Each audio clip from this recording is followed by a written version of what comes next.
ಸಿಂಪಲ್ಲಾಗಿ ಮಟನ್ ಸಾಂಬಾರು ಮಾಡಲಿಕ್ಕೆ ಶುಂಠಿ, ಸ್ವಲ್ಪ ಪುದೀನ, 1 ಟೊಮೊಟೊ ಹಣ್ಣು, 4 ಈರುಳ್ಳಿ, 2 ಬೆಳ್ಳುಳ್ಳಿ, ಸ್ವಲ್ಪ ಕೊತ್ತಂಬರಿ ಸೊಪ್ಪು, ಸ್ವಲ್ಪ ಕಡಲೆ, ಸ್ವಲ್ಪ ಗಸಗಸೆ, ಸ್ವಲ್ಪ ಸೋಂಪು ಕಾಳು, 1 ಏಲಕ್ಕಿ, 3 ಲವಂಗ, ಸ್ವಲ್ಪ ಚಕ್ಕೆ, ಸ್ವಲ್ಪ ಕಾಯಿ.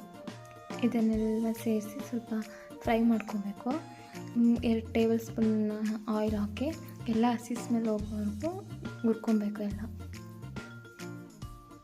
ಎಲ್ಲ ಫುಲ್ಲು ಫ್ರೈ ಮಾಡ್ಕೊಬೇಕು. ಫಸ್ಟ್ ಈರುಳ್ಳಿ, ಟೊಮೊಟೊ ಹಾಗೆ ಎಲ್ಲ ಫ್ರೈ ಮಾಡ್ಕೊಬೇಕು.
ಇದೆಲ್ಲ ಫ್ರೈ ಆಗಿದ ತಕ್ಷಣ ಸಾಂಬಾರು ಪೌಡರ್ ಹಾಕಬೇಕು. 3 ಟೇಬಲ್ ಸ್ಪೂನ್ ಸಾಂಬಾರು ಪುಡಿ ಹಾಕಬೇಕು.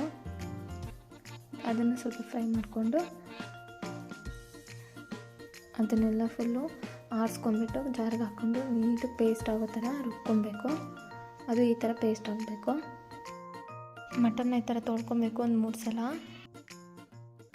3 ಟೇಬಲ್ ಸ್ಪೂನ್ ಆಯಿಲ್ ಹಾಕ್ಕೊಂಡು ಮಟನ್ನ ಈ ಥರ ಫ್ರೈ ಮಾಡ್ಕೊಬೇಕು. ಫುಲ್ಲು ಎಣ್ಣೆ ಬಿಟ್ಕೊಡೋ ಥರ ಫ್ರೈ ಮಾಡ್ಕೊಬೇಕು.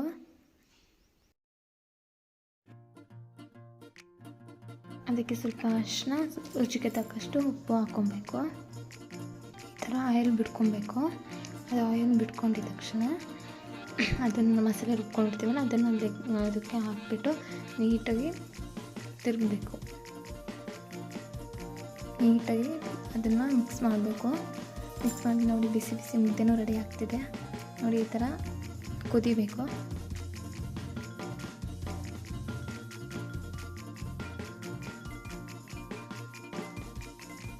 ಲಿಡ್ನ ಕ್ಲೋಸ್ ಮಾಡಿ 4ರಿಂದ 5 ವಿಸಲ್ ಹಾಕಿಸ್ಬೇಕು. ಫೈನಲಿ ಈ ಥರ ಬಂದಿದೆ. Please like and share and subscribe. ಹಾಗೆ ಬೆಲ್ ಐಕಾನ್ ಪ್ರೆಸ್ ಮಾಡೋದು ಮಾತ್ರ ಮರಿಬೇಡಿ. Thank you for watching.